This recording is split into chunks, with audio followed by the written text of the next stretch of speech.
12 लाख करोड़ के घपले, घोटाले और भ्रष्टाचार किए थे। मोदी जी के 11 साल के शासन में एक भी आरोप हमारे प्रधानमंत्री पर नहीं लगा। मंत्री अमित शाह जो है प्रधानमंत्री की तारीफ करते हुए अरविंद केजरीवाल पर जो है निशाना साधा है। साथ ही साथ गृह मंत्री अमित शाह जो है दिल्ली की सीएम, मौजूदा सीएम रेखा गुप्ता के बारे में उन्होंने कहा है, जो रेखा गुप्ता जैसे ये 5 साल पूरा हो जाएंगे तो अगली चुनाव के लिए भी जो है रेखा गुप्ता तैयार रहेंगे और दिल्ली की सीएम की चेहरे के तौर पर जो है रेखा गुप्ता फिर से जो है 5 साल बाद चुनाव लड़ेंगे। आज ही जो है अमित शाह ने ऐलान कर दी इस बात की और प्रधानमंत्री की तारीफ की कसीदा पढ़ते हुए उन्होंने अरविंद केजरीवाल पर निशाना साधा और कहा है जो अरविंद केजरीवाल पर जिस तरह से भ्रष्टाचारियों की आरोप है, उनके ऊपर जेल जा चुके, कई सारे उनके ऊपर आरोप लगाए गए, लेकिन ऐसा कोई भी आरोप जो है हमारी प्रधानमंत्री पीएम नरेंद्र मोदी के ऊपर कोई ऐसा आरोप नहीं है। प्रधानमंत्री इतनी क्लीन है, इतनी साफ है, उनके ऊपर कोई दाग धब्बा नहीं है। ये गृह मंत्री अमित शाह कहते। बाकी विपक्ष पार्टी की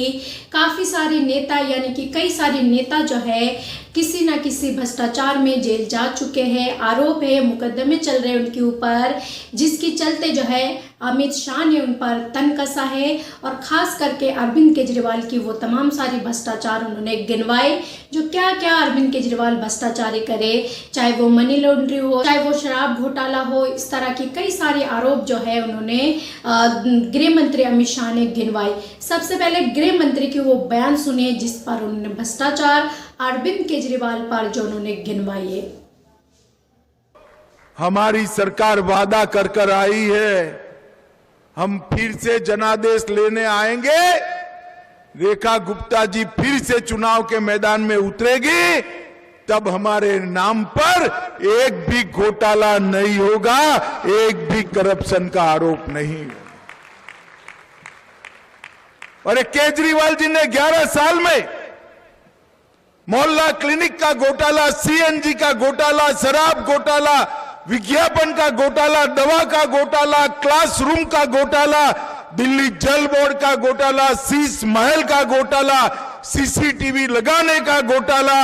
और पैनिक बटन का घोटाला, इतने घोटाले कर दिए कि दिल्ली वालों ने उनके चुनाव को ही घोटाला कर दिया और अब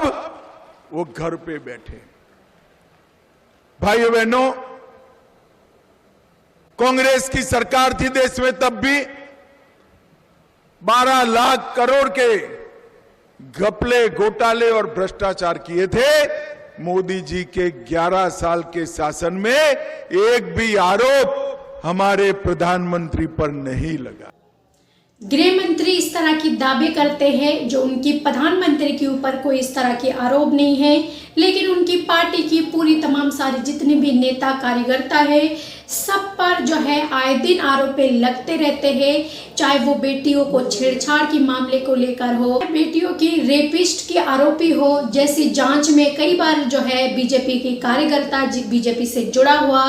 पाया जाते हैं। बीजेपी पार्टी की जितने भी नेता है उनके घर में पहले भी ईडी की छापे लगे हैं, उनके ऊपर मुकदमे चल रहे, जेल जा चुके, लेकिन जब वो बीजेपी में शामिल होते तो ये तमाम सारी चीजें जो है धुल जाते। बीजेपी का वॉशिंग मशीन है जिस पर आरोपी को धोया जाते हैं, तमाम सारे भ्रष्टाचार के लोग उस पर धुल कर बीजेपी में शामिल हो जाते, तो तमाम सारे लोग जो है बेकसूर हो जाते हैं। और ऐसी में जिस तरह से गृह मंत्री अमित शाह प्रधानमंत्री के तारीफ गिनवाते, उनके बारे में कहते हैं उनके ऊपर कोई भ्रष्टाचार के आरोप नहीं है, लेकिन उनके ऊपर लगते हैं जो किस तरह से देश को उन्होंने बेचा है और ये पूरे देश को जो है अपने दोस्त, अपने मित्रों अडानी को वो किस तरह से देते आए। ये तमाम सारी चीज गृह मंत्री अमित शाह खैर अपनी गलती तो कोई नहीं गिनवाते, लेकिन अरविंद केजरीवाल के बारे में उन्होंने जो कुछ गिनवाई है, लेकिन पूरे देश जानते हैं जो बीजेपी क्या कुछ करते और क्या कुछ करा है, चाहे वो प्रधानमंत्री हो या फिर बीजेपी में कोई भी ऐसा नेता हो।